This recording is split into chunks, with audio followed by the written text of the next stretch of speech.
Have you ever wondered if the world's biggest events aren't just random occurrences? What if there's a hidden hand pulling the strings, manipulating destinies from the shadows? Tonight, on the fifth act, we plunge into a story so chilling, so real, it will make you question everything you thought you knew. Prepare yourself for the Obsidian Conspiracy. And if you want to uncover the truth alongside us, hit that subscribe button and ring the notification bell because you won't want to miss a single episode of this gripping saga. In the hushed hours when the city slept and most of the world was oblivious, Sarah Jenkins toiled. She was more than just a journalist. She was a truth seeker, a relentless pursuer of facts in a world increasingly comfortable with convenient fictions. Her unwavering gaze, her almost stubborn insistence on peeling back layers of deception, had often put her at odds with the powerful, the complacent, and the established order. For months, faint whispers had reached her, like distant echoes in a vast, empty hall. Murmurs of an unseen force, a network of powerful individuals seemingly immune to accountability, pulling strings from the shadows. These whispers, however, were about to coalesce, to grow louder, to become a roar she could no longer ignore. Close up on Sarah's computer screen, the chaotic brilliance of a complex web of connections fills the display. Names flash across the screen: a renowned senator, a tech billionaire, a shadowy former intelligence operative, a CEO of a global financial firm. Lines connect them, crisscrossing and interweaving, forming a daunting tapestry of influence. A recurring, subtle symbol flickers at the intersection of many of these connections. A stylized, jagged obsidian shard, stark black against a dark background, almost like a secret signature. Sarah's reflection is visible faintly in the screen, her brow furrowed in concentration, her lips pressed into a thin line. Sarah muttering to herself, her voice a low, almost visceral rumble, eyes narrowed in fierce concentration. The Obsidian. Always the Obsidian. Her fingers, usually quick and precise, now moved with a furious, almost desperate ballet across the keyboard. Each press of a key seemed to carry the weight of her conviction. She cross-referenced names, dates, financial transactions, and seemingly unconnected global incidents. A sudden market crash here, an unexpected political upheaval there, a controversial merger that defied logic. Each click, each new piece of linked data, tightened the knot of unease in her stomach, but also fueled a growing sense of vindication. This wasn't paranoia. This was a pattern, too precise, too intricate to be coincidence. A cold shiver ran down her spine, not of fear, but of the immense scale of what she was uncovering. A short, sharp cut, a jarring transition. We are now in a luxurious, yet eerily dim, opulent room. Polished mahogany gleams in the low light. A single figure, meticulously dressed, sits in a plush leather armchair, their back to the camera, creating an immediate sense of mystery and power. The clink of crystal against ice is the only sound as they sip from a heavy glass, a rare, expensive amber liquid swirling within. On a massive high-definition screen embedded in the wall, a news report plays silently. The reporter's lips move, and a blurry image of Sarah Jenkins appears. The shadowy figure's head tilts almost imperceptibly, and a faint, chilling smile, more a slight downturn of one corner of their mouth, plays on their lips, a smile of absolute confidence, perhaps even amusement at Sarah's efforts. What Sarah, in her diligent pursuit of truth, didn't know, couldn't possibly fathom, was that her meticulous work had already drawn the attention of those she sought to expose. The very entity she was uncovering, the Obsidian, as they chillingly called themselves, operated with a ruthless efficiency and a reach that extended far beyond any conventional understanding of power. They were not merely influential, they were omnipresent. Their tendrils weaving through the highest echelons of society, their gaze never straying from those who dared to question their carefully constructed reality. The faint smile in the opulent room was a silent acknowledgement, a subtle declaration that Sarah Jenkins had, perhaps foolishly, stepped onto their stage. Back to Sarah's dimly lit office. The coffee is cold. The papers are still scattered, but now they seem to hold a deeper, more unsettling weight. Sarah leans back in her chair, rubbing her temples, a weary sigh escaping her lips. Her earlier intensity has given way to a profound fatigue, but also a simmering excitement. Her eyes scan the complex web on her screen one last time, as if committing it to memory. With a deliberate movement, she reaches for her old, slightly cracked smartphone, her fingers hovering over a contact. She takes a deep breath, steeling herself, and dials. Sarah into the phone, her voice barely above a whisper, low and urgent, laced with a potent mix of excitement and a new, unsettling caution. "Hey, Ben, yeah, it's me. Look, I think I'm on to something big, bigger than anything we've touched before. This isn't just about local corruption or a shady deal. This is global. I need your eyes on some of these files, Ben. I need your gut check. Can you meet me discreetly? Coffee shop, tomorrow, 7 a.m.? The one on Elm Street, you know the one. And Ben, don't tell anyone. Not a soul." Her voice drops even further on the last words, a stark warning hanging in the air. The unspoken fear, the unquantifiable threat, was now undeniably present. She hung up, a profound silence settling over her, punctuated only by the distant hum of the city, now sounding less like a lullaby and more like a low, watchful growl. She knew with chilling certainty that her life had just taken an irreversible turn. Early morning. The aroma of brewing coffee and baking pastries hangs in the air of a bustling yet cozy independent coffee shop. Sunlight, still soft, streams through the large front windows, illuminating motes of dust dancing in the air. Sarah sits at a small corner table, a half-empty latte in front of her. She sips slowly, her eyes not lingering on any one thing, but rather sweeping across the room in constant, almost imperceptible scans. Her posture is coiled, alert, despite the exhaustion etched on her face. Every opening door, every new customer draws a fleeting, assessing glance. She shifts slightly, adjusting the strap of her messenger bag, which she keeps close. The early morning chill hadn't deterred the city's commuters, nor Sarah Jenkins from her rendezvous. For years, Ben Carter had been her steadfast editor, a grizzled anchor in the often turbulent waters of investigative journalism.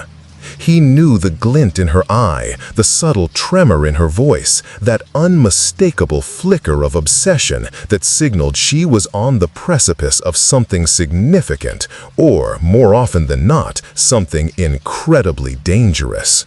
He'd pulled her back from the brink before, but a feeling in his gut told him this time would be different. Ben, mid-40s, arrives, his perpetually concerned expression deepened by a fresh layer of worry. He's dressed casually, but his movements are those of a man constantly burdened by information. He spots Sarah, offers a quick, reassuring nod, and slides into the seat opposite her. He places his hands flat on the table, a habitual gesture of grounding himself. Ben, lowering his voice immediately, a hint of familiar exasperation mixed with genuine worry. "Sarah, for crying loud, you look like you haven't slept in a week." He leans forward slightly, his eyes searching hers for a moment, a subtle twitch in his jaw. "What's so urgent it couldn't wait until business hours? You sounded like you were on the run." His gaze flickers around the coffee shop, a professional habit, assessing potential eavesdroppers. Sarah doesn't meet his gaze directly at first, instead pushing her half-full latte cup aside. She reaches into her bag and slides a sleek tablet across the polished wooden table. Ben picks it up, his brow furrowing almost instantly as his eyes fall upon the intricate diagrams and heavily redacted documents displayed on the screen. His fingers tap impatiently at first, then slow as the complexity of the data registers. Sarah, leaning forward, her voice low and intense, barely audible above the coffee shop's gentle hum. "It's not just a few corrupt officials, Ben, not just another local scandal or a dodgy corporate takeover." Her hand gestures vaguely towards the tablet. "It's bigger, it's a system. A shadow organization so deeply embedded, so pervasive, you wouldn't believe it. They call themselves the Obsidian." She watches his face intently, gauging his reaction, searching for the moment of understanding. They're orchestrating market crashes, instigating political coups in unstable regions, even fueling wars for profit. Look at these patterns, the funding sources, the common denominators, the way these seemingly disparate events all link back to the same obscure shell corporations, the same offshore accounts. Her voice gains urgency, a desperate plea for him to see what she sees. "It's too precise to be coincidence, Ben. It's calculated, cold, and utterly terrifying." Ben slowly shakes his head, his gaze still fixed on the tablet. A mix of awe and palpable trepidation washes over his features. His lips part slightly, a silent whistle of disbelief. He looks up at Sarah, his eyes wide, a flicker of genuine fear crossing them before he forces it back down. "Ben," his voice barely above a whisper, heavy with the gravity of her words. This is extraordinary, Sarah, beyond anything I've ever seen, and terrifying." He lets out a slow, deliberate breath, as if trying to steady himself. "If even a fraction of this is true, you're not just poking a bear, Sarah. You're kicking a dragon, a very old, very powerful dragon that has clearly been sleeping for a very long time." His hand instinctively reaches out, touching the tablet as if to confirm its tangible reality. He looks around the coffee shop again, this time with a new, heightened sense of awareness, seeing innocent faces not just as customers, but as potential pawns, potential victims. A quick, unsettling cut to a dark, nondescript sedan parked discreetly across the street from the coffee shop. The windows are tinted, obscuring the interior. Inside, a figure with a cold, impassive face, devoid of any discernible emotion, holds a pair of high-powered binoculars, focusing them directly on Sarah and Ben's table. Their eyes, visible just above the lenses, are devoid of warmth, like chips of ice. A faint, almost imperceptible glint of sunlight catches a hidden earpiece, barely visible beneath a neatly trimmed hairstyle. Unbeknownst to Sarah and Ben, their clandestine meeting, meticulously planned for its supposed discretion, had been anticipated. The Obsidian, with its unseen tendrils reaching into the most mundane corners of life, had eyes and ears everywhere. The dragon, as Ben had so aptly called it, was not merely stirring. It was awake. And it was watching.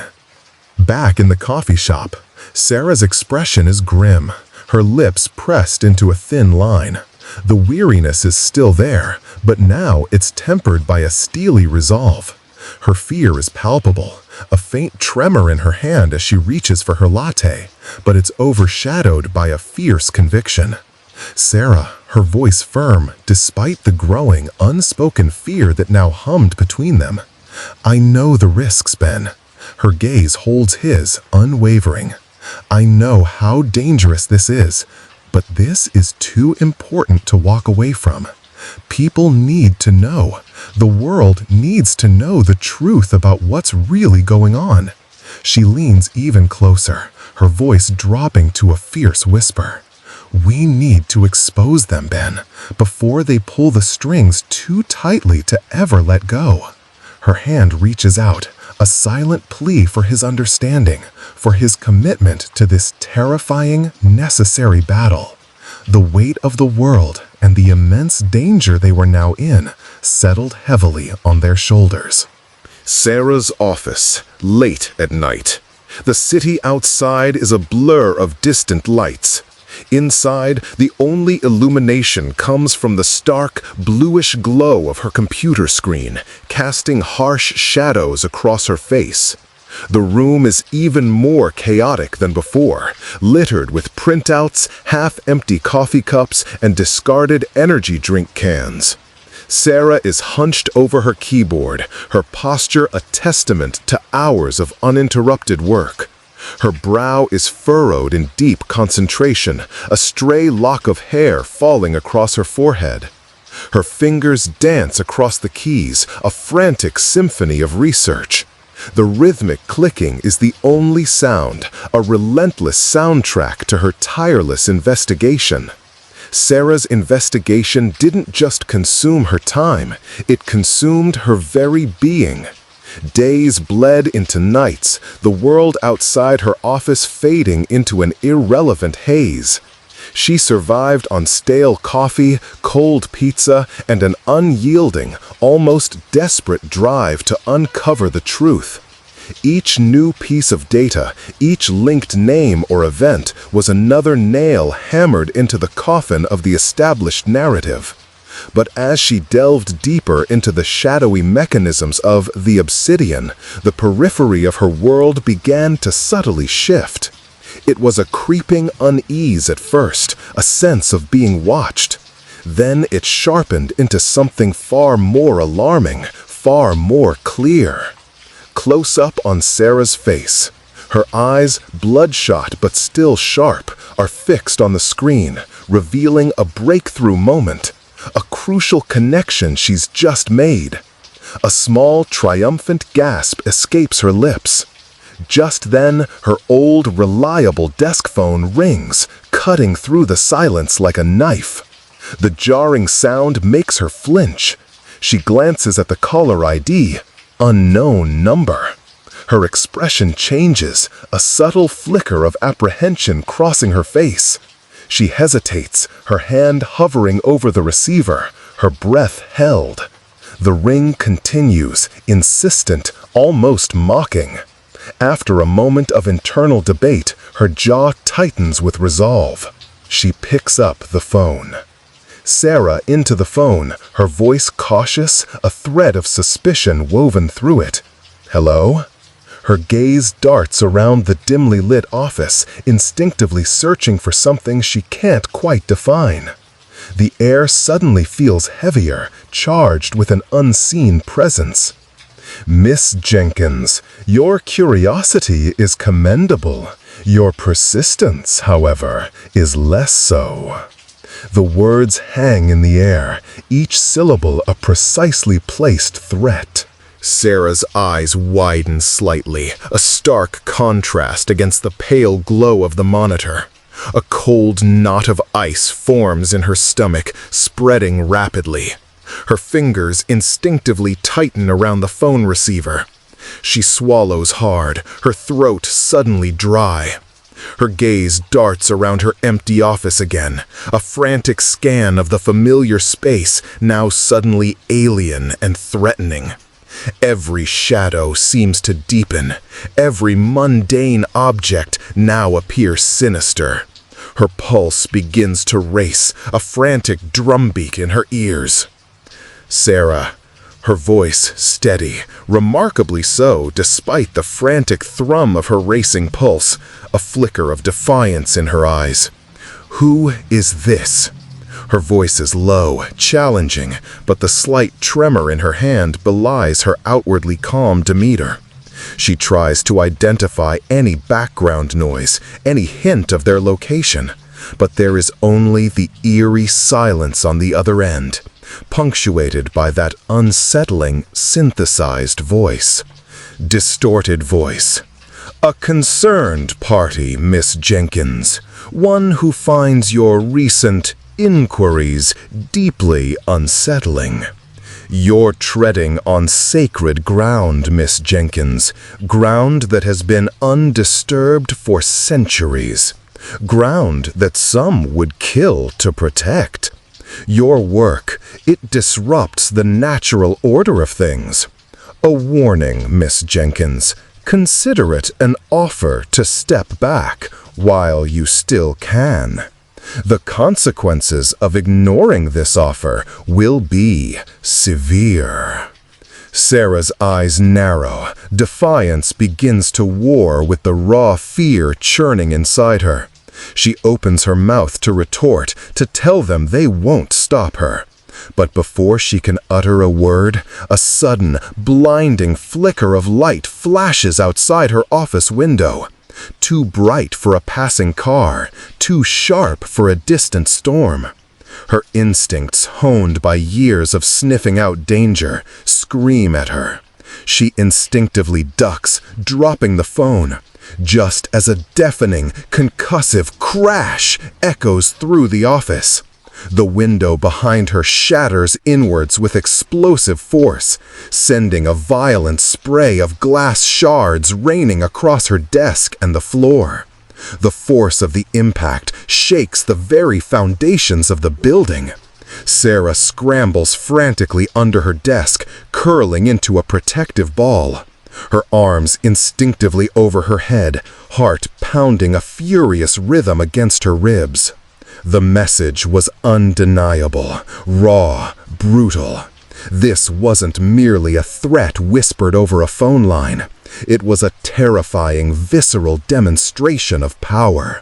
The Obsidian, the shadowy entity she had only just begun to uncover, was no longer content with subtle whispers or veiled warnings. They were making their presence known, with a chilling clarity that left no room for doubt. This was a declaration of war. The dust settles slowly, shimmering in the remaining light. Sarah, trembling uncontrollably, slowly, cautiously, emerges from under her desk. Shards of glass glitter like dangerous jewels on the floor around her. Her hand instinctively clutches a large, jagged piece of glass, a makeshift weapon against the unseen enemy. Her breath comes in ragged gasps, her eyes wide and filled with a volatile mixture of fear, shock, and a newly ignited spark of furious defiance, scan the ruined window, the gaping hole where solid glass once stood. The cold night air now sweeps into the office, carrying with it the scent of broken glass and a chilling sense of violation. Sarah, to herself, a whisper, her voice hoarse and raw, barely audible above her ragged breathing, but laced with an unshakable resolve. They're here. The words are not a question, but a grim, terrifying realization. The hunt had begun, and she was the prey. Early morning in a secluded public park. The air is crisp, and a thin mist still hangs over the dew-kissed grass. Birds chirp softly, creating a deceptive sense of peace. Sarah sits on a damp wooden bench, looking utterly disheveled. Her usually neat hair is matted, and her clothes are wrinkled. A makeshift bandage, hastily applied, wraps around her left forearm, a stark white against her pale skin. Her eyes, though still sharp, betray a profound weariness, underlined by dark circles. She clutches a steaming coffee cup, but doesn't drink from it, her gaze fixed on the entrance of the park, restless and expectant. The shattering of her window, the chilling voice on the phone, it wasn't just an attack, it was a brazen declaration.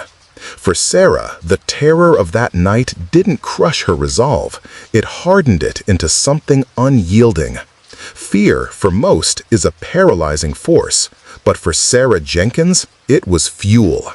It ignited a deeper determination, a fierce resolve to fight back. She knew, with chilling clarity, that she couldn't face this immense, unseen enemy alone. The stakes had been raised, and the game had turned deadly. Ben arrives, his brisk walk betraying his concern. He spots Sarah, his shoulders slumping slightly in relief, quickly replaced by worry as he takes in her appearance. He slides onto the bench beside her, his gaze immediately falling on the bandage on her arm. His face, usually a canvas of controlled concern, is now etched with worry, lines deepening around his eyes. Ben, his voice low, almost a plea, as he gently touches her bandaged arm, his fingers brushing against the fabric. "Sarah, for God's sake, you need to go to the police. This is beyond anything we've ever dealt with before. This isn't just a threat, it's attempted murder. Look at you."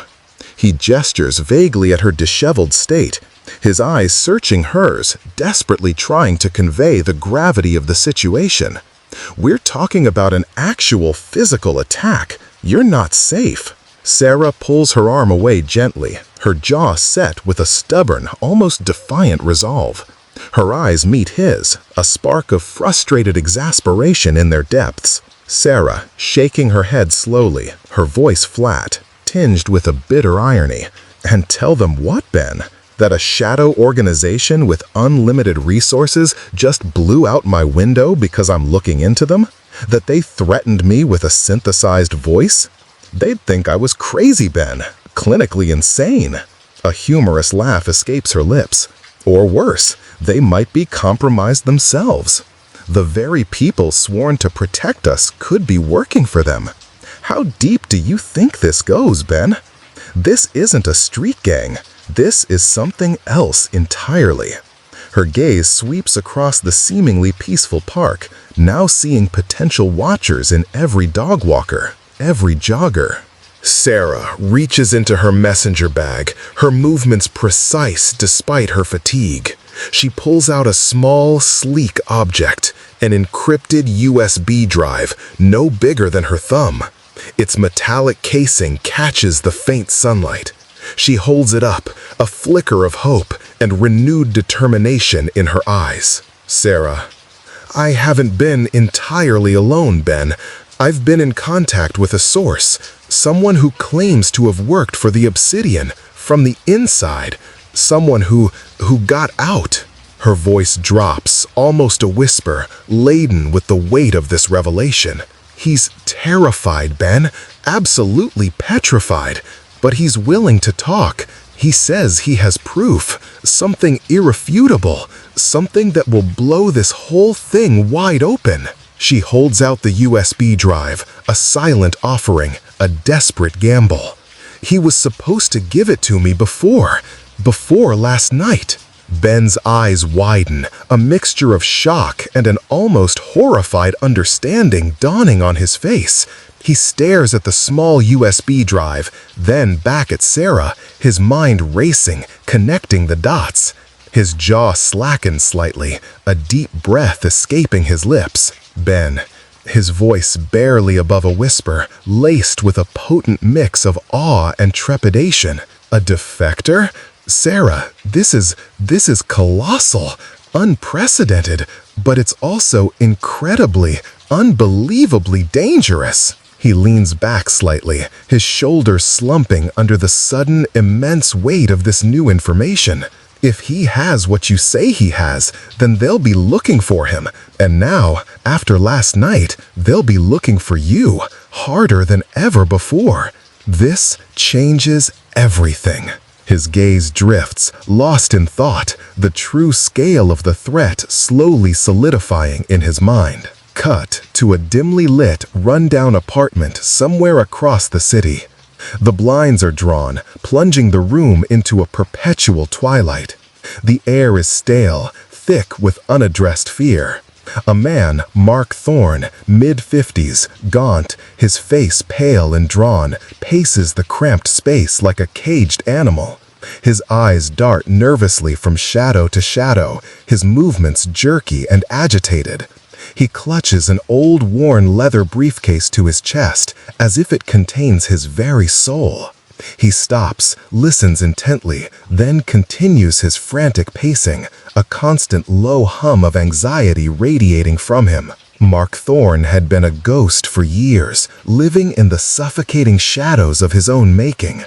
He was haunted by the secrets he carried, by the monstrous truths of the Obsidian's inner workings. He knew, with a certainty that chilled him to the bone, the true extent of their power. The terrifying ruthlessness with which they protected their anonymity, their global reach.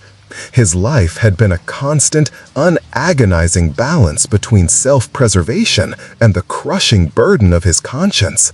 But finally, after years of silent torment, that conscience had outweighed his fear. The truth, festering within him, demanded to be set free, even if it cost him everything. Mark stops pacing, reaching for a burner phone on a grimy table. His hand trembles as he brings it to his ear, his eyes still darting nervously towards the apartment door, then the windows. His voice is a raspy whisper, barely audible, laced with profound, desperate anxiety. Mark, into the burner phone, his voice strained and thin. "I have it. The ledger. Everything is in here. All the evidence, all the names, all their operations." He clutches the briefcase tighter, his knuckles white. But they know. They always know. They're closing in. "You have to be careful. You have to get this out, fast." His voice cracks, a testament to the years of fear and the immediate danger he now faced. He looks at the briefcase, a silent promise in his eyes, before his gaze snaps back to the door, listening intently. Every creak of the old building, every distant siren, sounds like a death knell. Evening descends, casting long, encroaching shadows.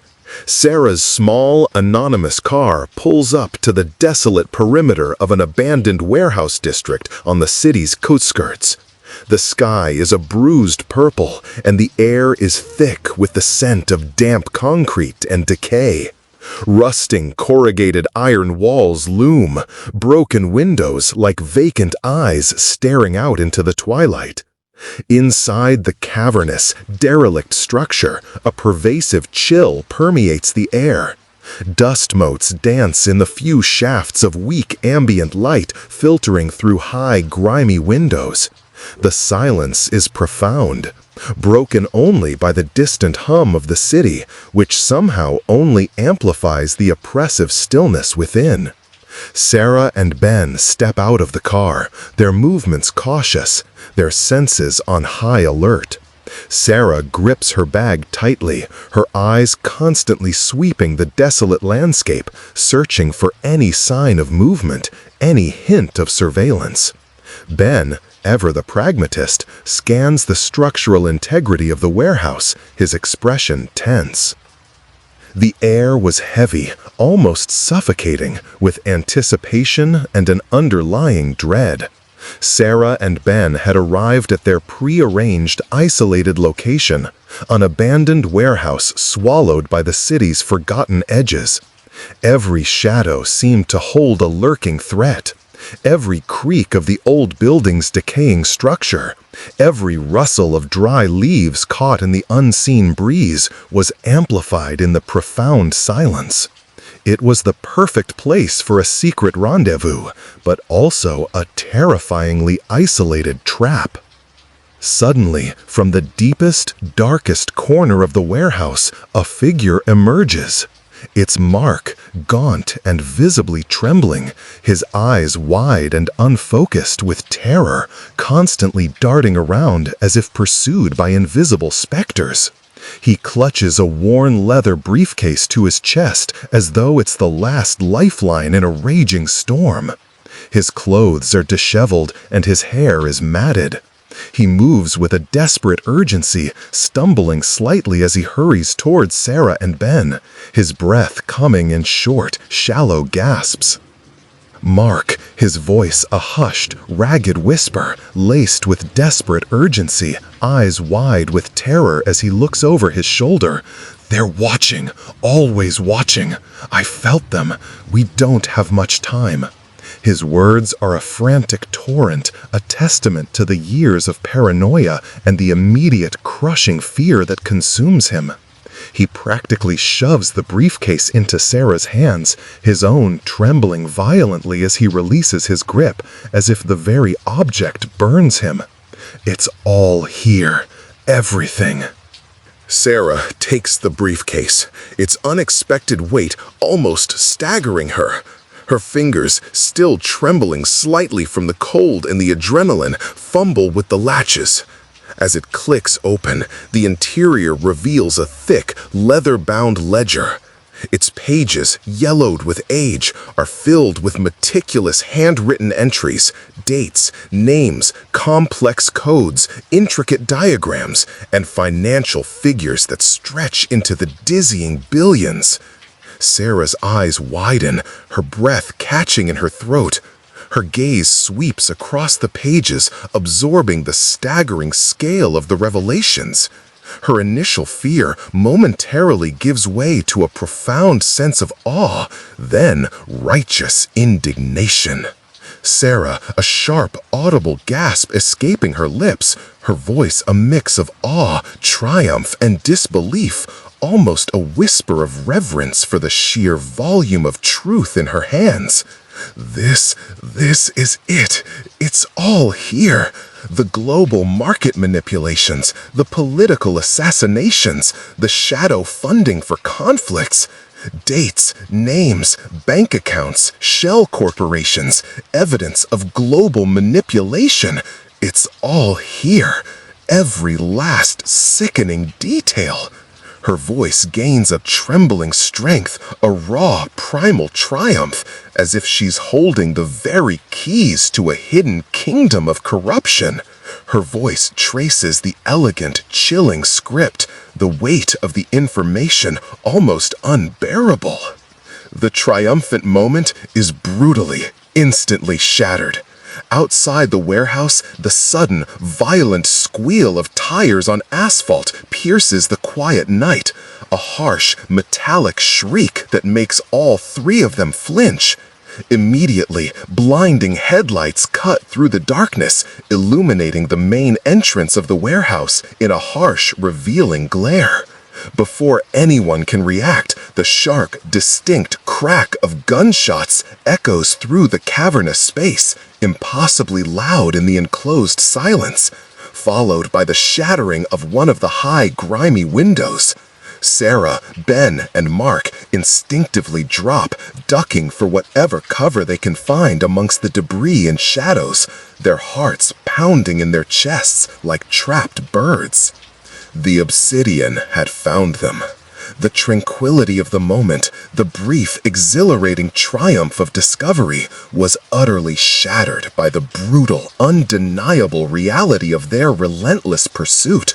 The dragon, once merely a chilling concept, had materialized into a terrifying, immediate threat. Chaos erupts. Armed figures, dressed in sleek, tactical black, storm into the warehouse from multiple entry points. Their movements are precise, silent, and ruthlessly efficient, like highly trained predators. Mark, consumed by pure, unadulterated panic, lets out a choked cry. He scrambles to his feet, discarding all caution, and tries to bolt for a distant exit, his gaunt frame a blur of desperation. But he's no match for their speed. He's quickly cornered by two operatives, their faces obscured by balaclavas. A brief, violent struggle ensues, full of grunts and strained efforts. Mark thrashes, but he's quickly overwhelmed, a desperate, guttural cry escaping him. Mark, his voice raw with terror, a primal scream of despair and defiance, directed at Sarah and Ben even as he's dragged away. Run! Get out of here! Tell the world! Expose them! Don't let this be for nothing! His words are cut short as one of the operatives slams his hand over Mark's mouth, muffling his final desperate plea into a choked gasp. Sarah, hidden, watches in horrified impotence, her grip tightening on the ledger, the weight of Mark's sacrifice now a tangible burden. The abandoned warehouse is plunged into a chaotic maelstrom of flashing muzzle flashes and echoing gunfire. Dust motes, disturbed by the violence, swirl in the beams of tactical flashlights.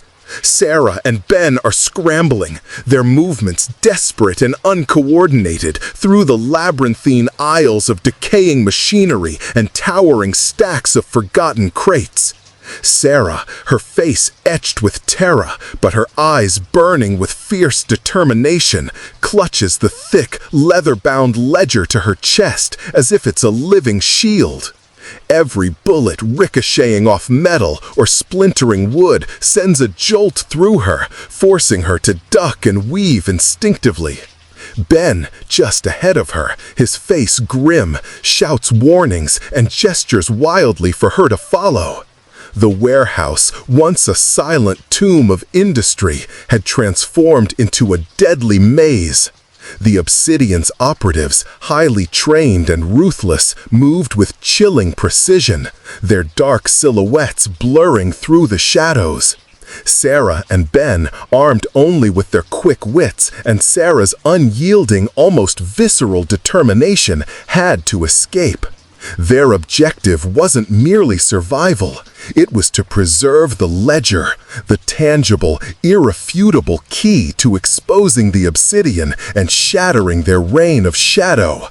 Every second was a stolen breath, every movement a gamble against overwhelming odds. Ben suddenly veers off, his eyes scanning the chaotic scene with lightning speed. He spots a precariously stacked tower of old wooden crates filled with what looks like discarded metal parts. With a grunt of effort, he throws his shoulder into the base of the stack, muscle straining. The crates groan, then begin to topple, creating a cascading avalanche of splintering wood and clattering metal that crashes down with an ear-splitting roar. The sudden violent noise and the flying debris immediately draw the attention of the nearest Obsidian operatives, who pivot, firing wildly into the dust cloud. Sarah, seeing her opportunity, doesn't hesitate. Her face, a mask of grim resolve, shows a flicker of grateful anguish. She squeezes through a narrow opening between a rusted forklift and a crumbling wall, disappearing into the deeper shadows. Ben shouting, his voice raw and strained, almost lost in the din, as he continues to push debris to maximize the diversion, his eyes fixed on Sarah's disappearing form. "Go, Sarah! Get it out! Don't look back! Keep running!" His voice is a desperate command, a selfless plea, knowing full well what he's sacrificing.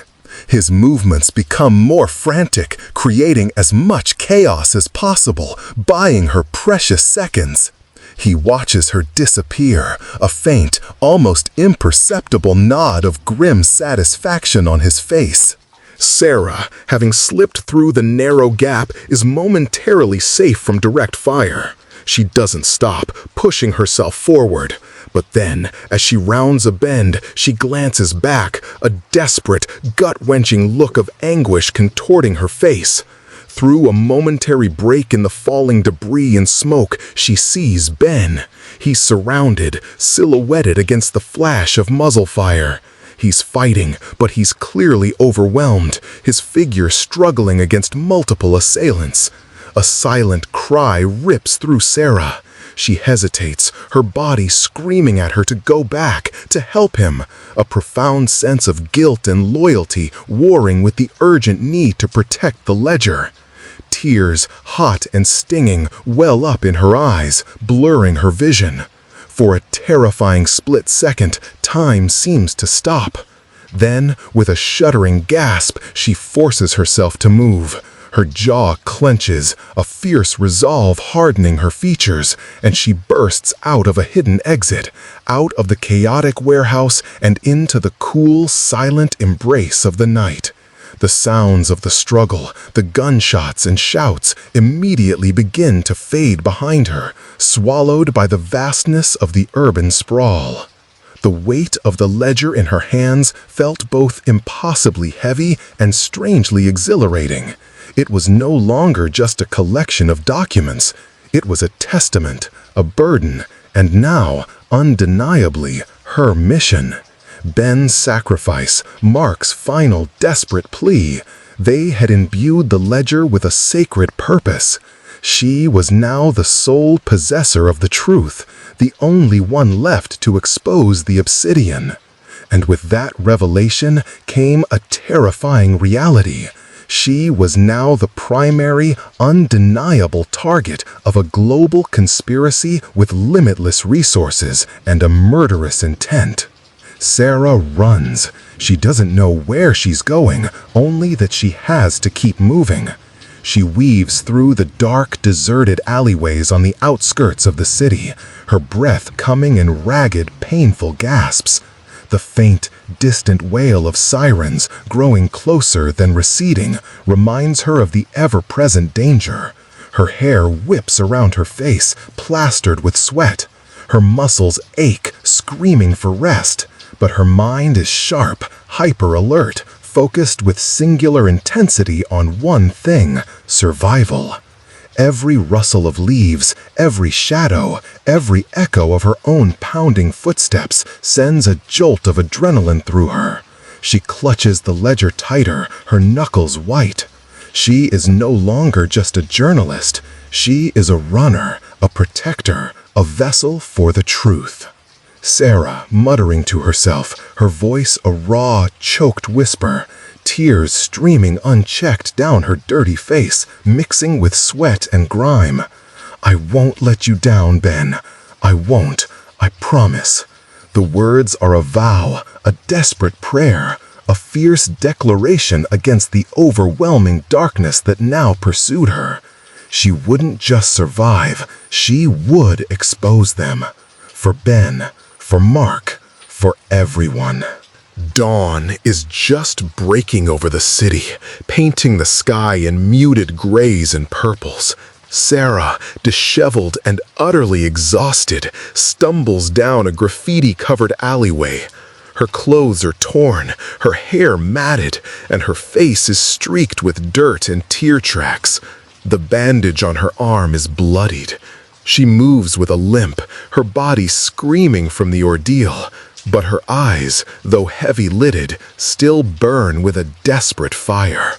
She reaches a nondescript, industrial-looking door, covered in peeling paint. After a quick, furtive glance around, she taps a complex sequence on a hidden keypad. The door hisses open, revealing a glimpse of flickering blue light from within. With nowhere left to turn, no conventional authority she could trust, Sarah sought refuge in the digital underworld. She found her way to a clandestine haven, a high-tech fortress concealed within the city's forgotten industrial heartland.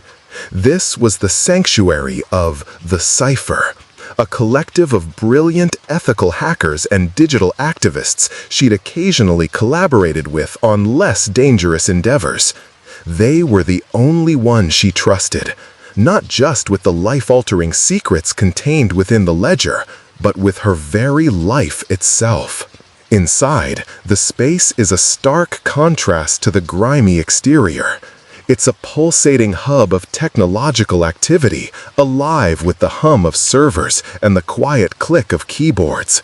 Banks of glowing monitors cast an ethereal blue light across the faces of young, intense individuals. their eyes fixed on lines of code and intricate data visualizations. Cables snake across the floor like digital vines, connecting an array of powerful machines. The air thrums with focused energy. A young woman, Anya, in her early 20s, with vibrant, streaked purple and green hair and multiple facial piercings, looks up from a complex matrix on her screen. Her face is usually expressive, but now it's serious, a quiet determination hardening her features as she sees Sarah. She pushes a strand of hair from her eyes, her gaze softening slightly with concern as she takes in Sarah's battered appearance. Anya, her voice calm, professional, yet with an undercurrent of concern, a subtle nod of recognition. "Jenkins, we got your message. You look like hell." She gestures for Sarah to come closer, her eyes quickly assessing the situation. "What's the situation? That last encrypted ping from your burner was cryptic, even for you." Sarah, relieved to finally be somewhere safe, practically collapses into a chair Anya gestures to. She places the heavy, leather-bound ledger onto a clear table in the center of the room. Its presence feels impossibly significant, a beacon in the digital hum. Anya, joined by another hacker named Leo, a lean, intense young man with quick, darting eyes and fingers that seem to move faster than thought, immediately gathers around. Their faces, illuminated by the glow of the monitors, reflect a potent mix of awe as they glimpse the historical significance of the ledger, and growing alarm as they grasp the terrifying implications of its contents. Leo's fingers twitch, a subconscious urge to start digitizing the information. "Sarah," her voice hoarse from exhaustion and the dust of the warehouse, but infused with an unwavering, almost defiant resolve. "This is it." Her hand rests on the ledger, a possessive, protective gesture. "This is the Obsidian's ledger. Their entire operation laid bare. Their global network of influence, their financial manipulations, their black operations, the names of every puppet master and every string they pull. It's all in here." She looks up at Anya and Leo, her eyes burning with a desperate plea and a fierce demand for action. "We need to digitize it. Every single page, every coded entry. Then we need to encrypt it beyond recognition, splinter it into 1,000,000 pieces, and get it out.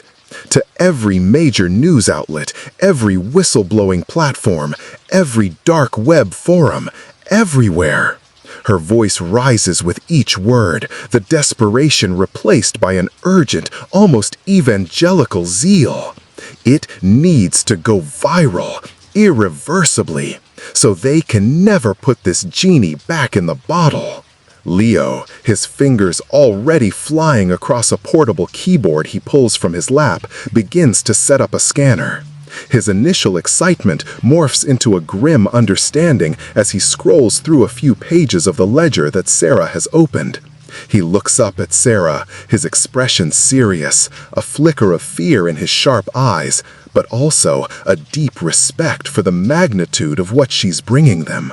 Leo, his voice low, a warning in his tone as he glances at the chilling details within the ledger. "This is a gold mine, Sarah, a historical artifact of global corruption, but you have to understand the consequences." He pauses, his gaze locking with hers. "Once this goes public, once this hits the net, the Obsidian won't just retaliate. They will unleash hell. They will come for us, for everyone involved, with everything they have. They'll burn the internet down trying to bury this. Are you ready for that? Are we?"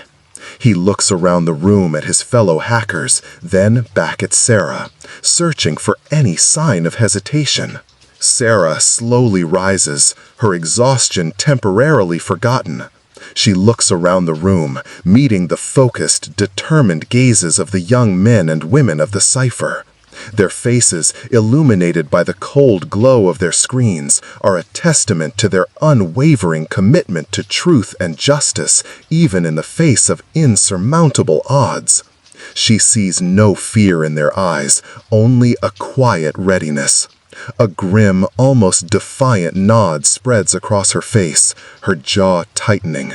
Her eyes, though still reflecting the trauma of the past hours, now hold an unshakable resolve, an almost palpable sense of purpose. Sarah, her voice firm, clear, and utterly resolute, devoid of any doubt. I was born ready. The words hang in the air, a declaration not just of her readiness for the fight, but of her entire life's purpose culminating in this moment. The flickering monitors reflect her unwavering resolve, a lone warrior in a digital army, preparing for the battle of a lifetime. The Cypher's hideout is a symphony of focused intensity. Blue and green light from dozens of monitors illuminates the faces of the young hackers, casting a surreal glow. Complex encryption algorithms scroll rapidly across screens, interspersed with mesmerizing data transfer progress bars, inching steadily towards completion. The air hums with the whirring of powerful servers, a constant low-thrumming sound that underscores the quiet urgency. Wires snake across the floor like veins, connecting an intricate web of machines. Empty energy drink cans and crumpled snack wrappers are scattered amidst the keyboards, testament to the feverish pace of their work. The atmosphere is thick with a palpable tension, yet every individual is deeply immersed in their task, a unified front against an unseen enemy. As the Cypher worked with relentless, almost superhuman focus, feverishly preparing to disseminate the ledger's explosive contents, the Obsidian was reeling. The loss of their crucial document, the very blueprint of their centuries-old power, sent shockwaves through their hidden empire. What had begun as a mere annoyance, a persistent journalist, had escalated into an existential threat. Their vast, insidious network of resources, stretching across continents and into the highest echelons of power, was now singularly focused.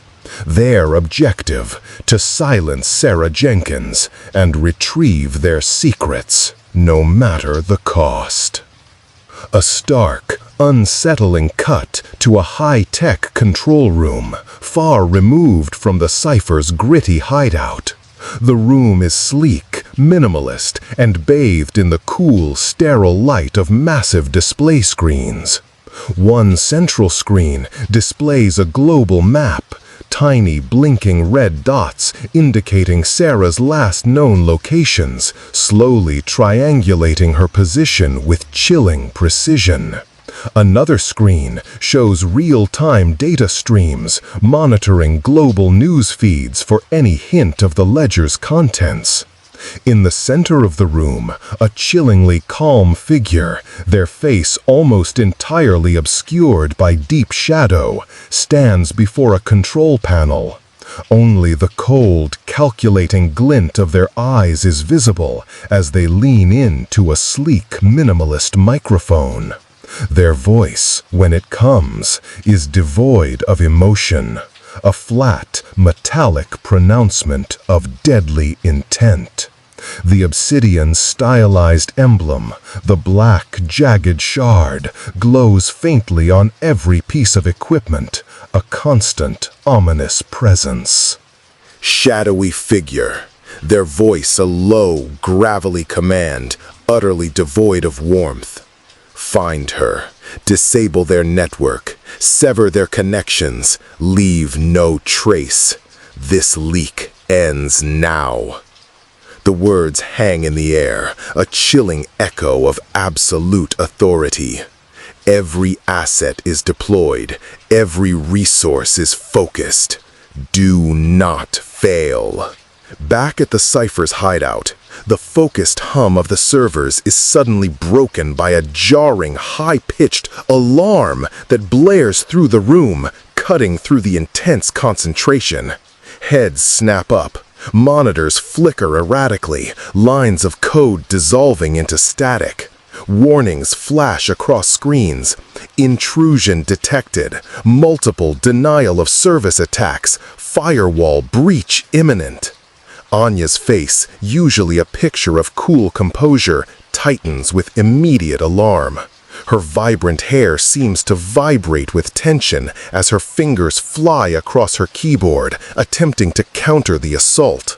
Anya shouting, her voice urgent, strained as she battles the digital onslaught. "They're onto us! Heavy cyber attack! It's a full-spectrum assault! They're trying to shut down our servers! They're trying to cut us off!" Her eyes dart from one flickering screen to another, her brow furrowed in fierce concentration, battling lines of code and network intrusions. They're pouring in traffic from botnets, running sophisticated malware. This isn't just a DDoS. They're trying to burn us out. Sarah, who had been watching Anya with growing apprehension, reacts instantly. Her hand darts to a hidden compartment beneath a workbench, pulling out a compact black pistol. The metallic click of the safety being disengaged is sharp and definitive in the suddenly frantic space. Her expression is grim, her jaw set, all weariness gone, replaced by a steely, almost predatory alertness. She moves with surprising speed, checking the weapon's chamber. Beside Anya, Leo works frantically, his fingers a blur over his keyboard, his face sweat that beads on his forehead. He slams his fist on a key, curses under his breath, and then freezes, his eyes fixed on a sensor readout. Leo, his voice tight with a new, terrifying urgency, looking up from Sarah, wide-eyed. "It's not just digital, Sarah. They're physically here, too.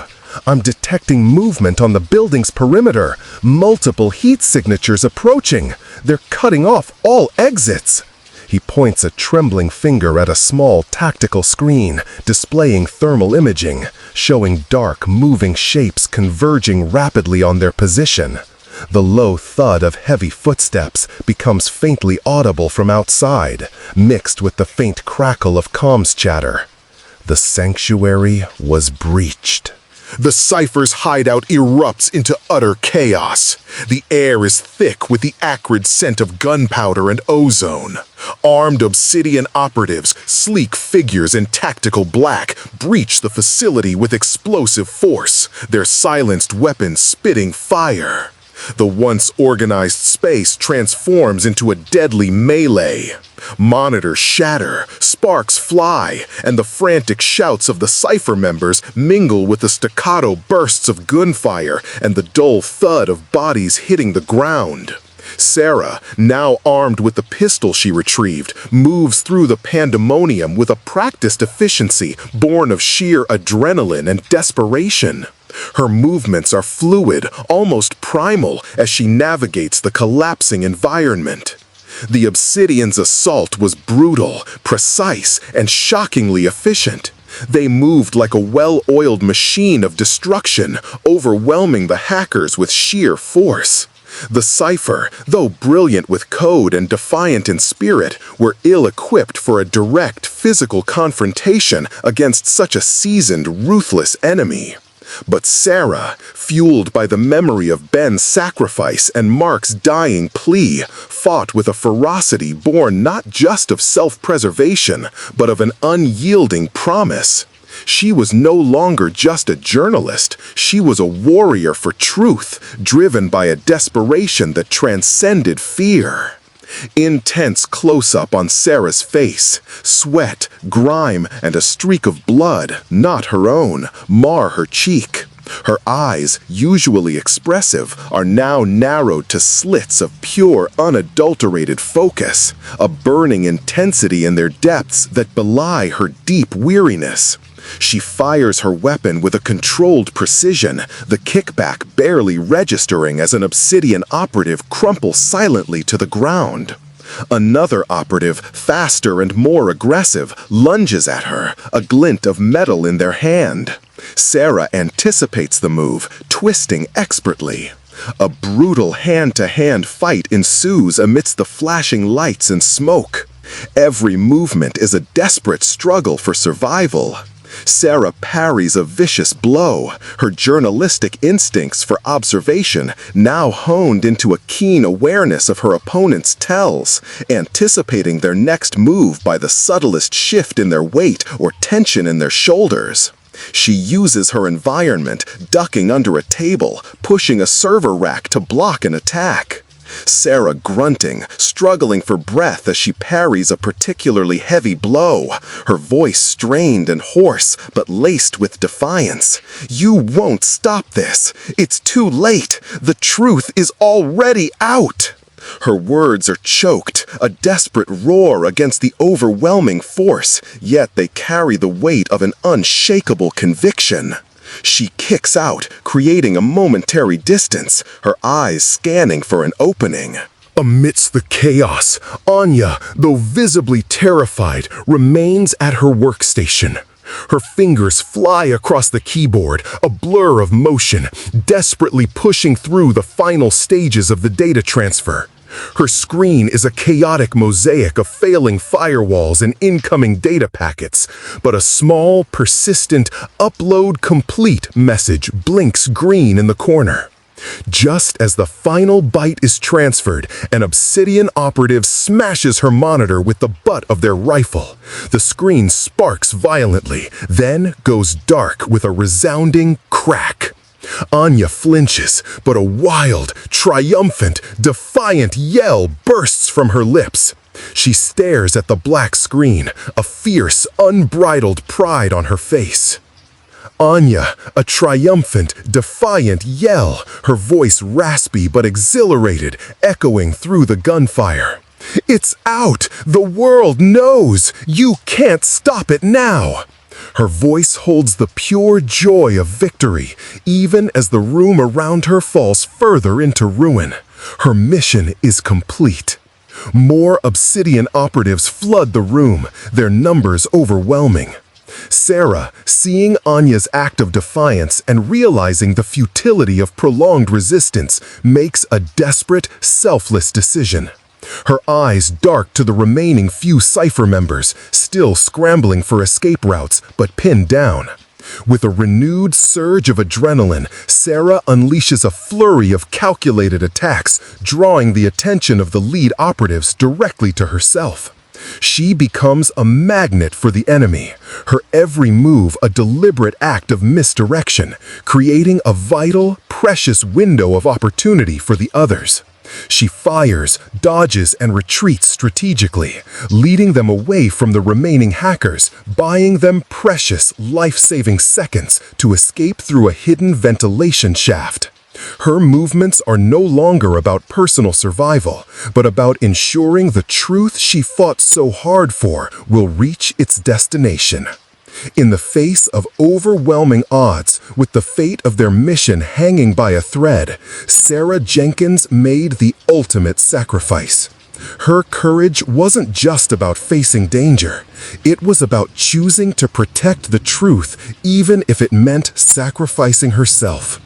Her fight was no longer just for her own survival, nor for the vindication of Ben or Mark. It had become a desperate, singular battle for the very soul of the world, ensuring that the light of truth would see the day, no matter the cost. Her legacy, however painful, would be the unmasking.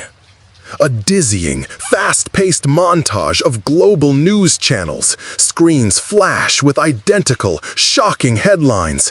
Obsidian Conspiracy exposed. Global elites implicated in vast shadow network. Ledger reveals centuries of manipulation. Images of the digitized ledger's contents, now undeniable public record, are prominently displayed. Intricate diagrams of power structures, names of prominent figures, politicians, CEOs, intelligence heads, highlighted and exposed. The montage cuts rapidly to scenes of massive, indignant protests erupting in major cities worldwide. Crowds surge, chanting, holding signs demanding justice. We see quick, decisive cuts of high-profile political figures resigning in disgrace, their faces pale and drawn, or being led away in handcuffs, their expressions a mix of shock and defeat. The world is reacting, and it's reacting with a fury born of betrayal.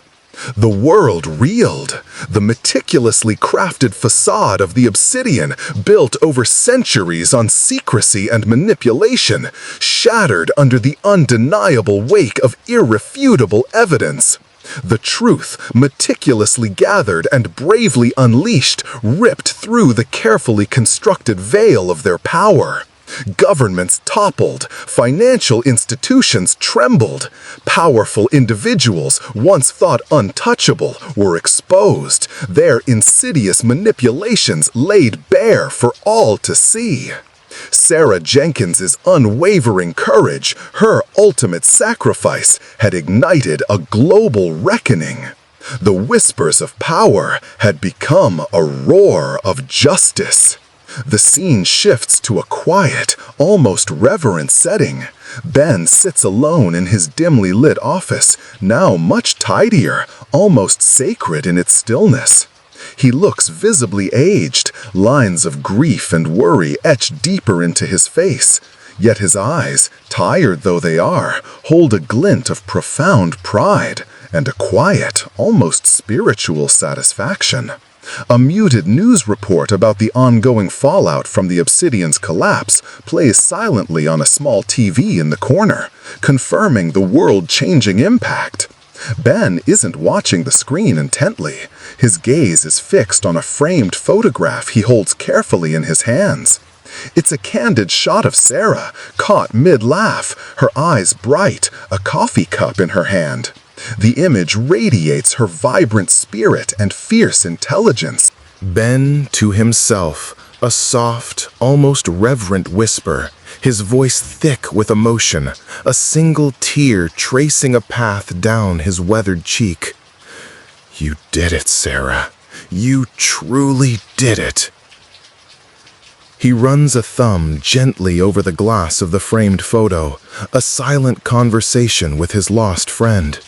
His eyes linger on her smiling face, a testament to the colossal impact one determined individual can have.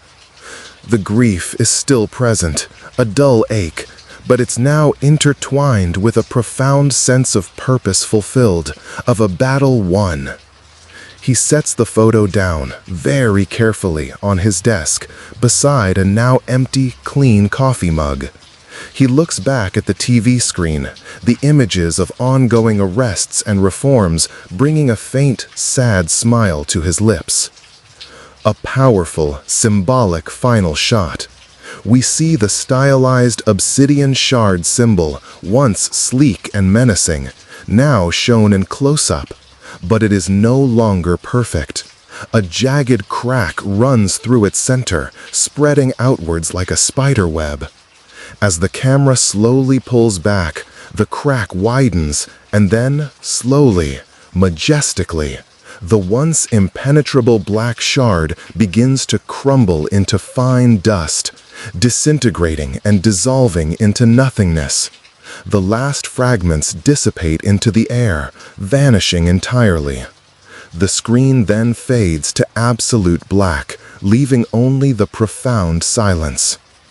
The Obsidian Conspiracy, once an impenetrable fortress of power and secrecy, had truly crumbled. Its influence, its very existence, had dissolved into the annals of history. A stark warning. But the fight for truth, dear viewer, is never truly over. It requires constant vigilance, relentless questioning of what lies beneath the surface, and the unwavering courage to stand against the insidious shadows that will always seek to reform. Sarah Jenkins, the relentless truth seeker, paid the ultimate price for that truth. Her sacrifice was immense, a beacon in the darkness. But her legacy lives on, echoing through the newfound transparency of a world awakened. It stands as a stark, powerful reminder that even in the darkest corners of human ambition, even against the most formidable and hidden powers, the persistent, courageous light of truth can and will penetrate. And that, brave viewers, is the chilling, inspiring, and ultimately transformative story of the Obsidian Conspiracy. It forces us to ask, what other truths lie hidden just beneath the surface of our reality? Do you believe there are still unseen forces, shadow organizations, at play in our world, influencing events from behind closed doors? Share your thoughts and theories in the comments below. If this journey into the heart of darkness and the triumph of truth resonated with you, don't forget to like this video, share it with everyone you know, and most importantly, subscribe to The Fifth Act for more true stories that challenge the narrative and push the boundaries of understanding. Until next time, stay curious, stay vigilant, and never, ever stop seeking the truth.